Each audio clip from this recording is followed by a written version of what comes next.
In the latest patch, Thamuz received several adjustments which could overall be considered buffs to his kit. Most of the adjustments were to the animation time of all his skills, making him feel a whole lot smoother to play overall. He used to feel a bit clunky when casting his skills, as there was a slight delay between each skill cast. But if you've been a Thamuz user before this patch, you'll definitely feel a world of difference when playing him now. There's also the important adjustment to his lava passive, which we'll talk about soon.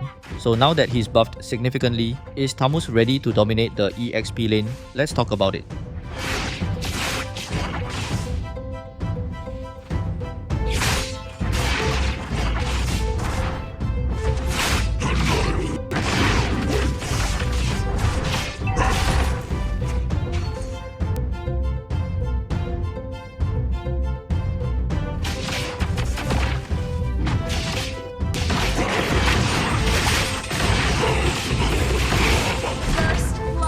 As you just saw, Thamuz is a pretty potent early game brawler and is actually one of the stronger heroes between levels 1 to 4. With the fighter emblem, he has solid sustain and damage with his kit and can take down many heroes 1 vs 1 in the early game if they try to force it.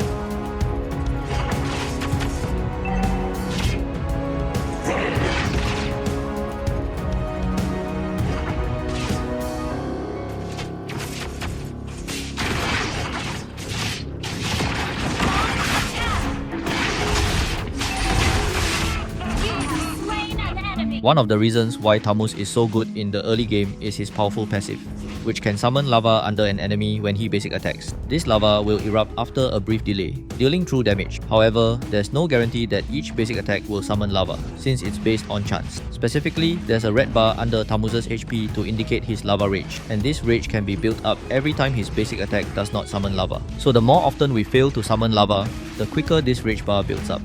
At 0 rage, Thamuz only has 10% chance of summoning lava, and this improves to 60% chance at maximum rage, since lava can only be summoned with each basic attack. Fast attack speed is desirable on Thamuz, so we can activate this passive more often. This is why our first complete item is going to be Corrosion Scythe, which provides the highest attack speed of all items. It also helps to slow the enemy, which is important since Thamuz has limited chasing capabilities as a melee hero. Fast attack speed is also important because our sustain from Thamuz's ult also comes from basic attacking enemies. The faster we basic attack during our ult, the more we heal. In summary, Thamuz's playstyle is mostly going to be casting out, and then spamming first skill and basic attacks for sustain and damage until everyone melts under his lava.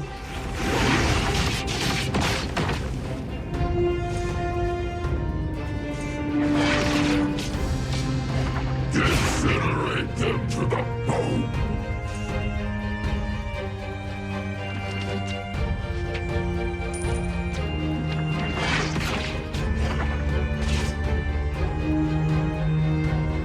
Eternal hellfire awaits all traitors!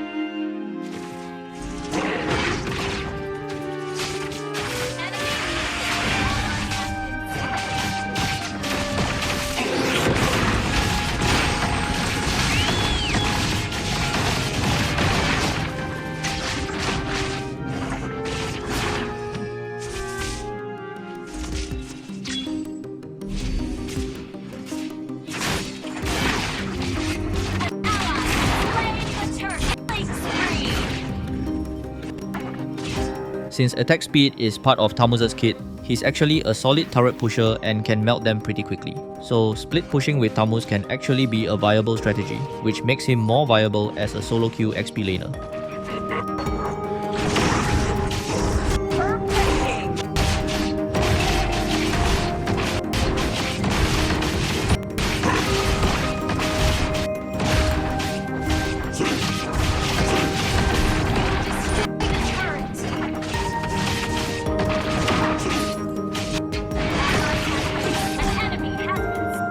Thamuz can throw out his scythes by casting first skill, and he'll gain extra move speed when he's not holding his scythes. We can use this mechanic to help us rotate quicker, or for escaping or chasing enemies. We can also recall the scythes early by tapping first skill again, or it'll just come back to us after some time, or if we move too far away from it, or if we touch the sides. Once we re-equip our scythes, we actually gain an enhanced basic attack, which helps us leap to an enemy, and is guaranteed to summon lava. It's a decent gap closing tool while also being important during our first skill spam for extra damage from the guaranteed lava triggers.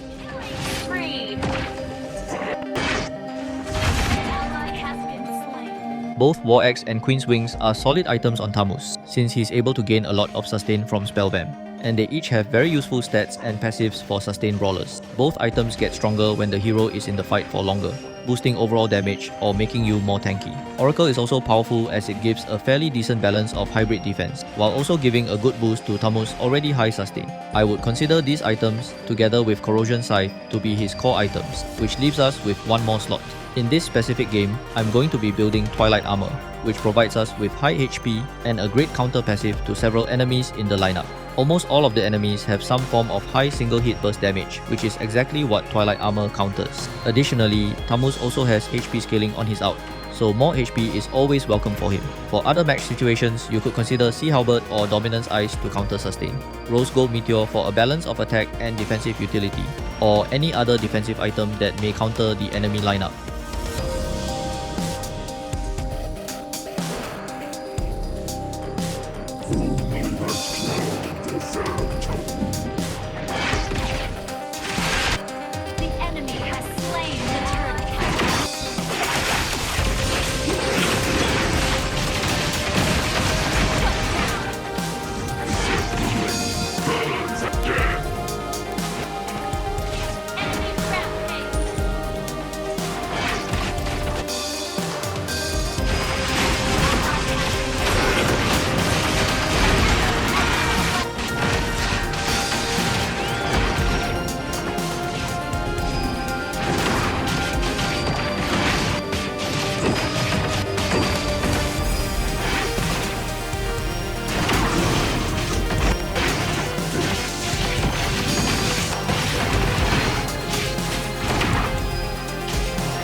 You can actually clearly see the comical limitations of Thamuz here.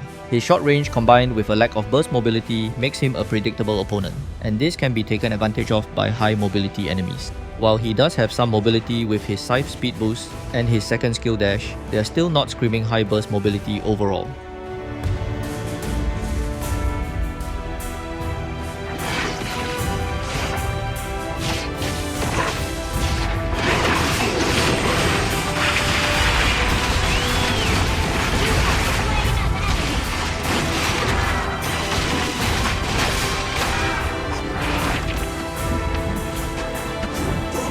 You should already be able to tell by now how annoying CC is for Thamuz, which is common for most brawlers that don't have great mobility. However, Thamuz is highly reliant on continuously basic attacking for his sustain mechanics, so being CC'd severely drops his sustain potential massively. This is why you have to be more careful than how I've been playing in this match when choosing which fights to take. The two deaths were from fights that I don't normally take, but for the sake of making a good show for you guys, I wanted to fight multiple enemies. If not for the heavy CC that we faced, and maybe a bit more help from our team, we might have got more out of those fights. But in any case, I think I successfully showed how Thamuz is weak to chain CC.